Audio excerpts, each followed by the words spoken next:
অনেকদিন পর আমার একটা ব্লগ চলে এসেছে। তো আমি আর আমার বান্ধবী বিকালবেলা বেরিয়ে পড়েছি ঘুরতে না তো একটু কাজে যাচ্ছি। চলো তোমরাও দেখতে থাকো ব্লগটা।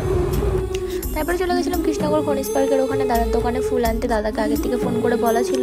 তো যাই হোক আমি ওখান থেকে ফুল নিয়েছিলাম, কারণ এখানে অনেক কম দামে ফুল পেয়ে যায়। আর তোমরা ওখানে গেলে অবশ্যই আরও অনেক কম দামে ফুল পাবে। তো খনিজ পার্কের ওখানে দাদার দোকান। তো চলো আমি এখান থেকে দুটো জুঁই ফুল বা বেলি ফুল, যাই হোক এটা জুঁই ফুলই হবে, তো এখান থেকে চেন নিয়ে নিলাম। তারপরে দুটো গোলাপ নিয়ে নিয়েছিলাম। তো অনেক কেউ আবার ভেবো না যে আমাকে গোলাপ দুটো কেউ গিফট করেছিল, না আমি নিজেই কিনে নিয়েছিলাম, কারণ আমাকে গোলাপ গিফট করার মতো কেউ নেই।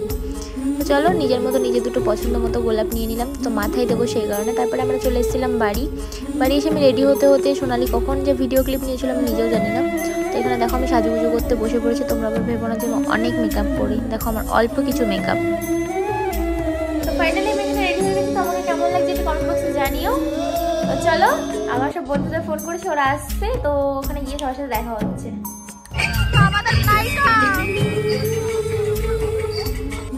গিয়ে এখানে দিয়ার সাথে দেখা হয়ে গেছিলো। তো তারপরে আমরা সবাই মিলে ভিতরে চলে যাচ্ছিলাম। আর আমি একটু লেট করে গেছিলাম, কারণ আমার সাজতে টাইম লেগেছিলো। গিয়ে দেখছি সবাই সবার মতো ফুচকা আর কফি খেয়ে নিয়েছে, আর আমি এদিকে লেটুস হয়ে গেছিলাম। তো যাই হোক আমরা 19টা ছেলে পড়তো, আর আমরা তার মধ্যে 4টে মেয়ে পড়তাম। তার মধ্যে 2জনের বিয়ে হয়ে গেছে, এখন বাকি আছে আমি আর দিয়া।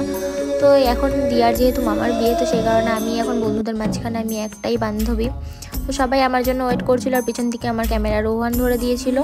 যাই হোক এখানে গিয়ে আমরা মামার কাছে চলে গেলাম একটু ফটো তুলতে। আর আমাকে কেমন লাগছে একটু জানিও কিন্তু তোমরা কমেন্ট বক্সে। তো মামি তো খুব সুন্দর হয়েছে, আমরা দূর থেকে দেখছিলাম আর মামাকে বলছিলাম। তো এই যে হলো বুলবুলি, এটা আমার অনেক পুরনো একটা ফ্রেন্ড, এটা দিয়ার সোর্সেই আমার সাথে পরিচিত।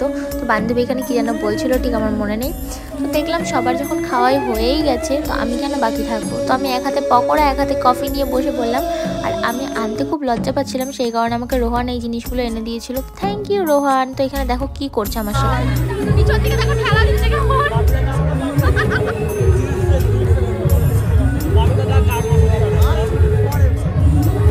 তো এখানে কি যেন ডিসকাস চলছে, কিসের এখানে কিসের যেন ডিসকাস চলছে। দিয়া এখানে কিসের ডিসকাস চলছে।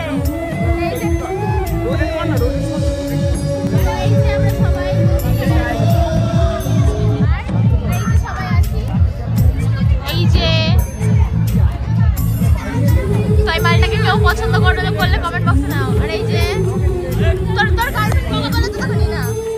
আর এই যে সবাই পাটি মামা কি বাবা। তারপরে চলে গেছিলাম, অনেক রাত হয়ে গেছিল বলে আমরা এখানে খাওয়ার প্যান্ডেলে চলে গেছিলাম। তো এখানে আগে খেতে হবে, তারপরে বাকি কথা।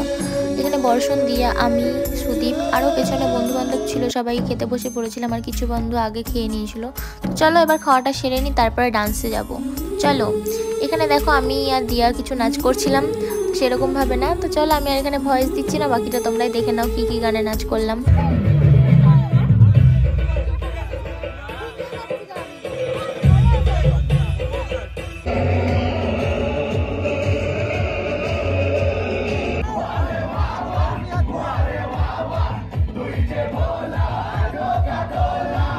চলে আসলাম বাড়ি এসে সবকিছু খোলা কমপ্লিট, এখন মেকআপটা তুলবো। তো চলো এখন বাজে 12টা। তো চলো সবাইকে টাটা, গুড নাইট।